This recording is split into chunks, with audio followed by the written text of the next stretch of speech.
Hi guys, good morning. कसे आहात? I hope खूप छान आणि स्वस्त असाल. राधे राधे गाईज, स्वागत आहे आपण तुमच्या आता माझ्या आहे ना चॅनल श्री छान स्वाद प्रकारे 07 मध्ये. बनवलेले आहे आपण पाऊस पण एका येत होता आणि बॉटलमध्ये. काहीतरी खायची इच्छा होत होती. तर तर गाईस चला तर गाईज, छान आज आपण प्रकारे बनवूया कुरकुरीत चटपटा झालेली आहे. भेल. त्यासाठी मी जाड्या पोह्यांना आधी तळून घेतलेला आहे, याच्याने स्वाद येतो. त्यासाठी इथे मी लाल मिर्च पावडर घेतलेला आहे, स्वादानुसार नमक, बुंदी घेतलेली आहे. लाल मिर्च पावडर ऐवजी तुम्ही हिरवी मिरची सुद्धा कापून घेऊ शकता. त्यानंतर इथे मी बारीक बारीक टमाटर कापून घेतलेले आहे, ते घातले. कांदे घातले, बारीक मिरची घातली हिरवी.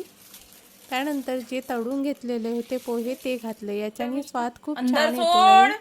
आणि बुंदी पण घातली, लाल मिर्च पावडर घातला, स्वादानुसार नमक घातला. त्यानंतर इथे निंबू पिळून घेतला, कोथिंबीर घातली.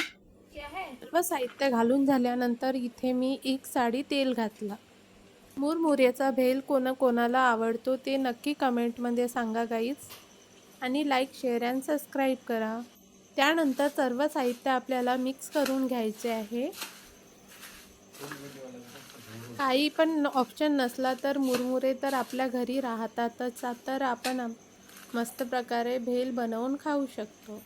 आता मी दोन्ही हाताच्या मदतीने छान प्रकारे मिक्स करून घेत आहे. मिक्स करून झाल्यानंतर सर्वांना प्लेटमध्ये काढून दिला.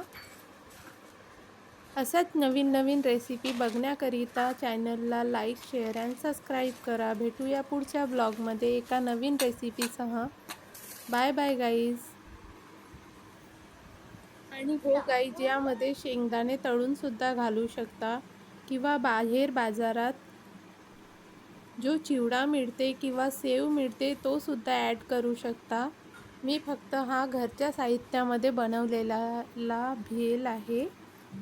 झाला ना गाईज, झणझणीत भेल तयार. Thank you guys.